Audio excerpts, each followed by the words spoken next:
Hey folks, before we dive into today's podcast, I just wanted to let you know that the new and improved SuperPath Pro is up and running and it's awesome. So I'll just give you a quickie overview of what you get. SuperPath Pro members get access to a library of courses and content. They get monthly one-on-one calls where we pair you up with a peer and give you a simple agenda. It's an opportunity to meet people and kind of brainstorm and talk through content challenges. We're also doing monthly what we're calling SuperPath Socials. So these are group calls. We just did our first one. We had 45 people. There is a sort of large group component, and then there's breakout sessions where you put into smaller groups for sort of specific discussion on a content trend or problem. And then we're also doing private AMAs in the Slack group. So each month we bring in somebody for an AMA and we run that in the Slack group. So all of that is $500 a year. Our goal is to make it the absolute best deal in content marketing. If you want to learn more about it, it's all on the homepage, superpath.co. And if you have any questions, feel free to hit us up. Thanks so much. At least for me right now, it's something that makes me feel grounded and maybe even a little safe is the basics are working really, really well. Webinars are working really well, calendars, templates, tools, anything that really seems to offer practical help, benchmarks are doing really well. Anything that offers that practical advice, practical help to an audience seems to be converting as well as it ever has, if not better. Hey, and thanks for tuning in to another episode of Content Briefly. Today, we've got Tracey Wallace from Klaviyo on. Now, Tracey was on way back when, February 2023. That was more than a year and a half ago. We've done 80 plus episodes. In the meantime, the world has changed significantly since then. We obviously talk about that. Tracey is still at Klaviyo. She's still running all their content. Her job has evolved pretty significantly though. In the meantime, Klaviyo has IPO'd. There's been some reorganization. She has more resources, which is certainly an upside of that. But her job is pretty different. One really interesting takeaway from this is that her content team serves the other orgs rather than just being a growth component of the marketing team. Now that happens a lot by accident. It doesn't usually happen on purpose. And so Tracey kind of walks us through the decision-making there, what that means her day-to-day work looks like, what her team structure is, and a few other things. Tracey's wonderful. She's so smart. Highly recommend signing up for her weekly newsletter, which is called Contentment. There will be a link in the show notes to that. It's the most consistent thing in an uncertain world is Tracey's newsletter. I really look forward to it every week, and pretty much every week it gets shared in the Slack group too, because she's always got something really smart and insightful to say. So, as always, I really enjoyed this conversation, and I hope you do too. This episode is brought to you by our friends at Shuffle, the all-in-one video editing and production tool. Instead of bouncing between multiple tools to draft ideas, record, edit, and add post-production elements, Shuffle brings everything into one platform. From ideation to final production, you simply log in with your company email, and Shuffle pulls in your branding, logo colors, and more directly from your website so you're up and running quickly. Here's how Shuffle works. Just type in a prompt like a marketing video on why community is the new way to do sales in 2024. And then Shuffle generates everything for you. A shot list, a sensible script, branded motion art, and even provides an online recording studio with a teleprompter. No need to shuffle between apps. Everything stays on one platform. With Shuffle, you not only save time in production, but also in ideation. The platform tailors the shot list based on the concept you input, giving you endless video possibilities. It's the perfect way to consistently create thought leadership videos without the hassle. Check the link in the show notes to start your free trial. Content Briefly is produced by our friends at Minutia. To learn more about their podcast production service, as well as their other adaptive content marketing services, check out minutia.com in the show notes. Hey everybody, Jimmy from SuperPath. Very excited to have Tracey Wallace from Klaviyo back on the podcast. Tracey, you were on maybe episode 2 or episode 3. I mean, this is 1,000 years ago at this point. Feels like it anyways. We've done 80 something episodes since then. Anyways, we've been inviting some past guests back. It's just great to check in, see what's going on, see how you are, what's changed. I know a lot has changed, but maybe before we dive into all that, we just do a quick intro of yourself and what you've been up to over the past couple years work-wise, just to give folks all the context. Yeah, for sure. So I am very happy to be back. I am Tracey Wallace. I am the Director of Content Strategy over at Klaviyo, where I've been for almost 3 years now. Started working there about a year and a half before their IPO.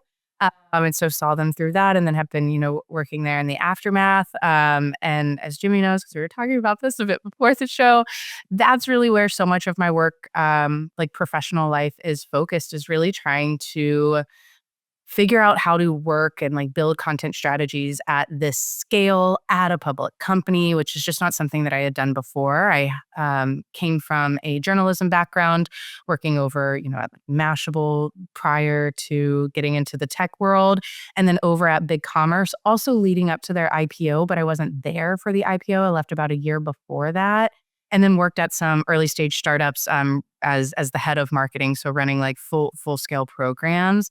And so it has been a lesson in humility on running content strategy at a public, large, fast growing company.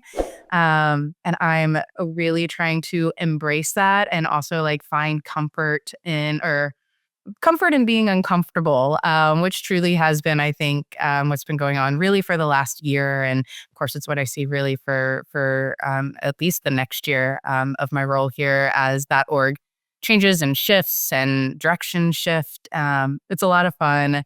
It's a very different way of thinking. I feel like I'm learning from a lot of folks who have come in from other places, like from like Salesforce in particular, and like actually looking for the first time in my career at places like HubSpot, Mailchimp, these organizations that have built these like really powerful media companies to a large extent, and trying to figure out maybe not how we replicate that, but like how do we take pieces of that and apply it to our program again in this scaled way. It is. It's a very, very different way of thinking than I've done in my career historically, where I have been maybe a content team of 1 to like 3. I will say our content team's still very small. So it's not like we're a much bigger content team, but we do have more budget for additional help, which is nice. So that's where I'm focused. Learning to be uncomfortable, learning to relearn all the things. And then, of course, as everyone knows, content marketing and SEO in particular has really changed over the last year and a half and will be Yes. doing so for the future. So there's a lot of relearning there too. Nice. Very cool. In the meantime, also, you've been sending the Contentment newsletter every week Yes. for 2+ years, I think, at this point, Yes, right? I have not missed a week since it Whoa. launched like June 2021, I believe. So yeah, so I write a weekly content marketing newsletter where I am typically writing it the night before it goes out with a glass of wine, trying to think through, okay, what is it that I want to share with folks? And sometimes it is some of the things I'm relearning, some new templates and things that I'm really into. And then other times when I'm like really in the trenches and can't figure anything else out, I'm usually looking at, okay, who are the folks that I'm following, the content that I'm digesting to help me kind of right size myself in this new environment, and trying to share that out with folks, because I know, at least for me personally, the amount of noise on LinkedIn and just on the internet in general, it's really hard to parse through like what's good advice versus what isn't. So I share a lot from other folks in that too. And then of course I'm trying to shorten it because I've gotten a ton of feedback that it was too long. So I'm really trying to condense as much as possible. Nice. That's, there's like almost nothing certain anymore in content and SEO except No, for your weekly newsletter. It's like the one thing that we could all rely on. And I'm going to make sure we'll put a link in the show notes. So it's hard to imagine anyone not already being subscribed, but the link will be there so that everyone amazing. can make Yes, sure yeah, that they're yeah. on And it. really, I hope to provide templates, advice, guidance. Um, but a lot of the times just like, I don't know, comfort for anybody out there that like not in this alone, that a lot of people can't figure this out, that we're not meant to figure it out. I don't know, within 24 hours, within a month, within a quarter. So that's a big piece of it too. Yeah, yeah. It's funny. I feel like every conversation I have with anyone in content these days is like, what are you seeing out there? What do you think is going to happen? What's next year going to be like? And it's like, I have no idea. I really don't. It's crazy though I will say, at least for me right now, it's something that like makes me feel grounded and maybe even like a little safe is the basics are working really, really well. Webinars are working really well, calendars, templates, tools, anything that really seems to offer like practical help. Benchmarks are doing really well. Anything that offers that like practical advice, practical help to an audience. seems to be converting as well as it ever has, if not better. And it even has me leaning. I was having this conversation with someone internally the other day where I was just like, you know, all like really cool content, like really cool content plays. I don't know if I can find anybody else on the internet talking about like really cool research or really cool predictions or like whatever it is other than content marketers. But content marketers aren't my audience. And I have a lot of questions on like how well does some of that really cool, like forward facing UX, like how well does some of that really convert? And I don't know because the data that I have right now on the basics is that the basics is converting really, really, really well. So it's having us lean in a lot more there than exploring maybe some of these more experiential types of environments, which I'm sure work really well for others too. But that's just not where we're putting a lot of our eggs at this time. I'm so glad you said that. That's actually kind of emerging as a theme on our last couple episodes. So last week we had Matt Hodges from Equals, who had a very similar sentiment. Like their Equals content strategy is essay style content on Substack. It's like the leanest, simplest thing you could possibly do. And I guess all my questions for him were like, what am I missing? And he was like, nothing. It's just Nothing. that simple. Other And then than we had, what's genius about Substack is that, like, there is an pre-built audience there, primed and ready for true. long form reading. And, like, I love that they're doing that. A lot of companies can't do that, of course, but, like, blogs aren't it right now. Like, when I started content marketing, that was, like, back in the day where you would, like, I don't know, go to, like, a blog homepage to, like, see what was up, see what, like, this new org was talking about or this new influencer was talking about. And, like, that's not the way people digest information yeah, anymore. You have to get your stuff out to them. And so publishing weekly on Substack, Substack is full of people who have raised their hand and said, I like to read newsletters, essays. And so they're producing essays on the platform where people have raised their hand and said, that's what I want. Like, it's simple as genius. Not a lot of folks can do it for a variety of reasons, but like if you can, it's a wonderful strategy. yeah, I love it. And I went down the rabbit hole and read their stuff. It's great. It's really great. And we had Lane Scott Jones from Zapier on the week before that, and we were talking about Zapier's 2025 content plans, and there's a bunch of content stuff. And then she said, and we're going to host pickleball meetups. Hell I yeah. was like, I love that. no way. Zapier's going to host pickleball meetups. Really? That is so interesting. And they did a test in 2024 and it was like this huge hit. People loved it.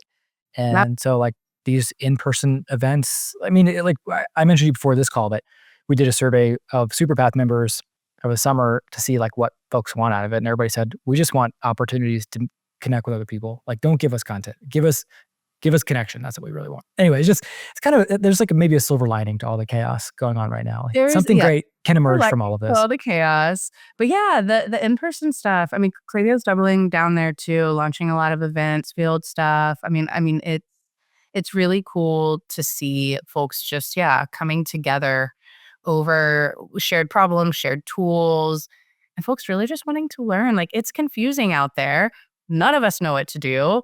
That's not just in content marketing. Like, all of these changes are affecting people in marketing across the board, people in engineering, people developing. I mean, truly, it's happening everywhere.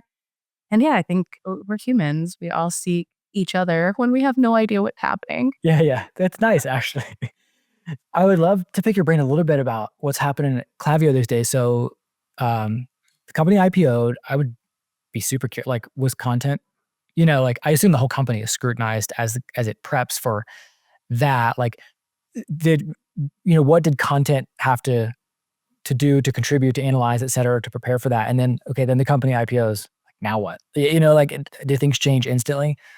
Yeah, well, so I was out on mat leave for the lead up to IPO. My team really didn't have too terribly much to do by any means. I think we updated taglines and things prior to it. So, and just making sure everything was like as buttoned up as possible. Klaviyo, though, also hired a new CMO right before IPO, and she has been really, really remarkable and, really came in and has shifted org structure a bit. She has experience at large public organizations and really scaling integrated marketing and go-to-market programs. So it's been really fascinating to watch her come in, to learn from her, to see the whole org really kind of raise its standards of excellence, to meet this new final approver on everything. But yeah, our whole org structure changed after IPO. And this year was really our first time that everyone was working within that new org structure. And of Got it. course, that's confusing. Things are new. People are trying to figure it out. You also typically see a lot of the churn, like employee churn with IPO, with a new CMO, and also a lot of new people in. So that's been happening over at Klaviyo too. But I mean, overall, I think it's been really good. The team, at least from my perspective, is working far better together than we have, and seeing a lot of great results as well. So it has been truly a learning experience. Again, especially being someone who has worked for startups primarily before this. I guess I interned at Hearst a long time ago, so maybe that was my only real insight into some of it before. But yeah, it's fascinating how this stuff works. That's it. That's it. Yeah, yeah. And then so it happens. You come back from mat leave, and then Yes. what's different? Like, you know what I mean? How are the day-to-day goings on of the content team different than they were before IPO? Sure. Well, so I wouldn't even say it's like IPO or not. I think it's really org structure based for us. So we in 2022 and 2023 were a content marketing organization, and we were responsible for producing content and bringing content to market. So we were building out distribution plans, working with a lot of partners on that, of course. But then we shifted to a content strategy organization where go to market is no longer my team's responsibility. Now, we still work with people, we can make recommendations for sure, but our marketing team is organized into squads. So, like a small business squad, a brand squad. Gosh, okay, interesting. Right. And so we serve those squads. They come to us with goals, with timing needs, and we are working on building out content strategies for them to hit those goals, to hit those timing needs, or I guess to get that content out in that timeline.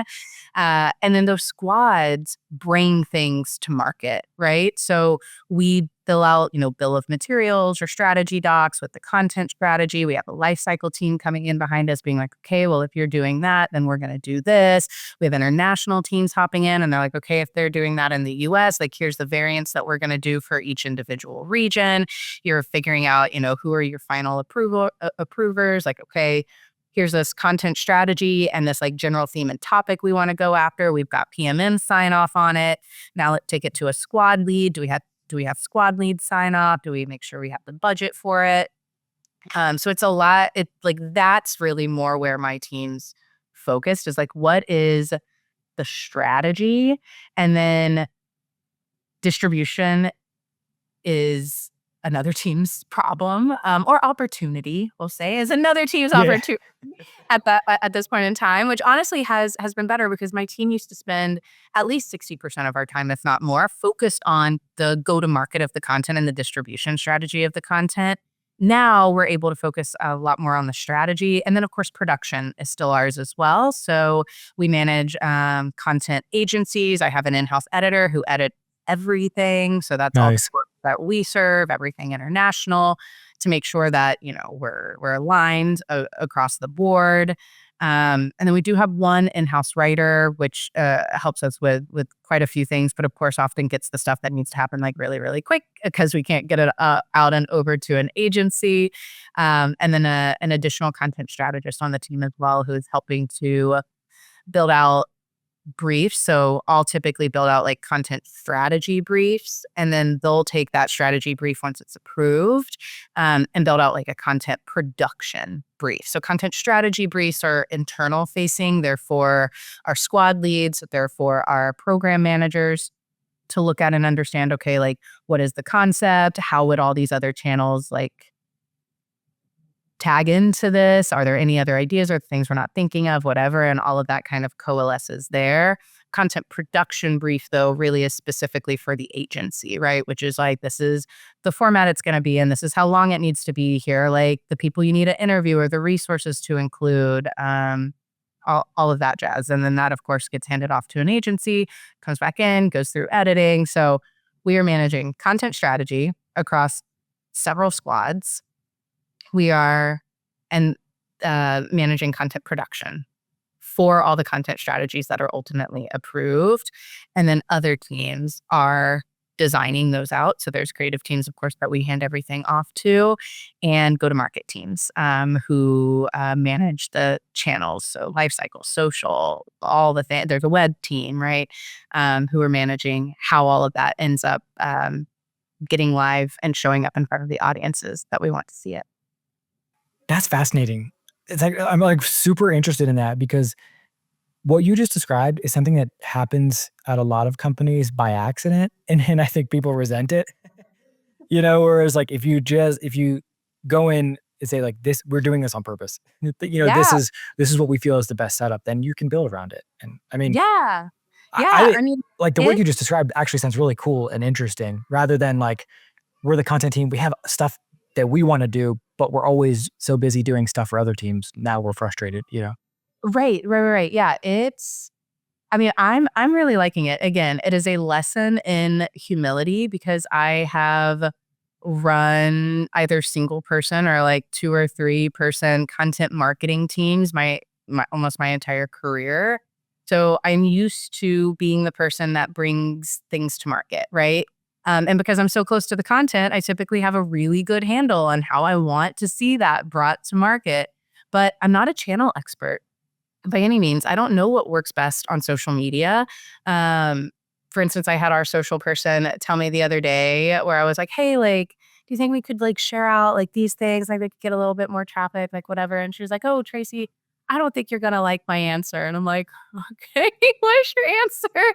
And she's like, that's not how social works. I'm not going to share any of your links on the platform. I might like repurpose some of the content, but like, I'm not going to be driving you any traffic. And I was like, cool, yeah, okay, that's fine.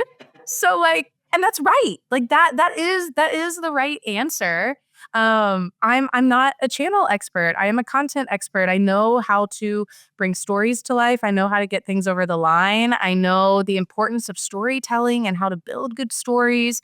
But really, most importantly, in this role, I am decent at project managing, because I've learned you can always get better. Decent at project management and like cross-organizational collaboration, right? Which is just like, who are we getting like feedback from and ideas from? And like, how do we like coalesce that down into something that like can work for as many people as possible, understanding that you're not going to make everybody happy with every single piece.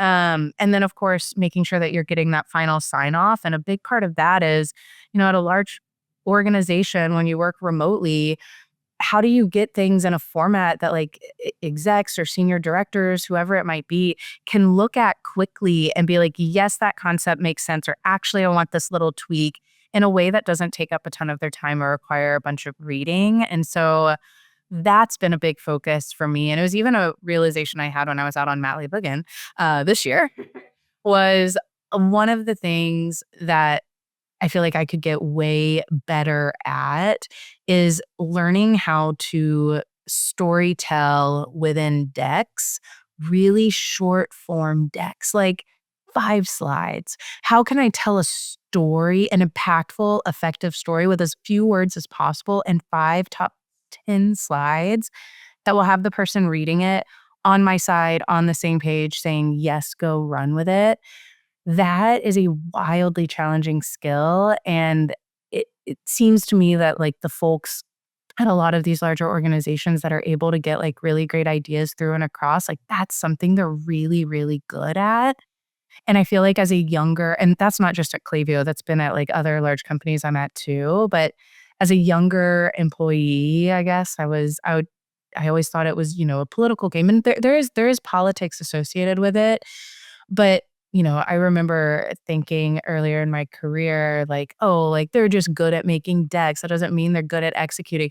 No, no, no. You have to be able to get people to agree with you, to sign off, to see the vision that you see. And if you can't do that, then you can't execute anyway. Like that's a huge piece of it. And something that I am very cognizant of and working on getting way better at personally. That's so, I feel like cross org collaboration is one of those things that emerges as like the final boss of career development. It's like, It's so hard. yeah, and like related to that, it's the managing up, the advocating. It's all kind of falls into the same bucket of like these kind of collection of a handful of soft skills that Yeah. allow you to get shit done. That allow you to get shit done. Yeah, it's the relationship building. I mean, it's all of it. And again, like remote adds this layer to it that I just think is really interesting. Like, at Big Commerce, I was there for almost 5 years. I had really fantastic relationships with every single org, mostly because like I could walk over and talk to them, or I'd run into somebody in a kitchen and like, or I'd overhear a conversation and be like, oh, tell me more about that. It just things did happen like easier, faster in that way. Um, even like feedback you'd get on like a presentation or a document that you made, it's easy for someone to be like, hey, actually, I need that to be like in one page and just like do more bullet points, maybe pull this like part out, whatever. Remotely, a lot of that is harder, not because the like work is harder, but because people take feedback differently written than they do when they hear it, right? It's harder to like overhear those hallway conversations. It's harder to like get time with someone. Often getting time with someone can be seen as rude. You're taking time out of their day for what? Do you have an agenda? I'm busy. Like, you know what I mean? Like there's this like very different approach to it in a remote environment that I think all companies and a lot of employees are really still trying to figure out. I feel like what you just described is like a key part of some kind of dissatisfaction that I sense among content marketers lately. Like Tommy Walker did this survey recently called The State of Discontent. And like, just like the way the work has evolved has been, I think, has not all of it has been fun. I mean, that's like a massive oversimplification, but like, it's like things that used to be easy kind of became more difficult as like the culture of work has changed. I feel like you just described that really, really well. And I don't like that. I feel like that's still a very active situation. Like that is definitely still playing out, probably will for a couple of years as remote becomes really the norm, not just a thing we all do, but don't really know how to do well yet. Right. Yeah. Like, I remember when remote first started, I went to, I think like Basecamps, like Basecamp has a bunch of materials on like how to do remote work Oh well. yeah, And interesting. I Going like like, way back, I guess. yeah. And I like built out, like, I like read all that stuff and I built out these like best practices for my small, like 5-person team. And it worked really well. How do you do that across 150 people? Like how? It's really, really challenging. And it's not that there's like not ways to do it. But yeah, it does take, I think, a lot of trial and error. And I don't know, like I don't know how to describe it. It's not even for me, it's not so much like a dissatisfaction with the work. It's more just like a recognition that like some of the ways that I try to present information, I'm like, oh, that's not working. Like they're not getting it. If I have to make a loom to like walk them through it or convince them of it, it's not effective enough.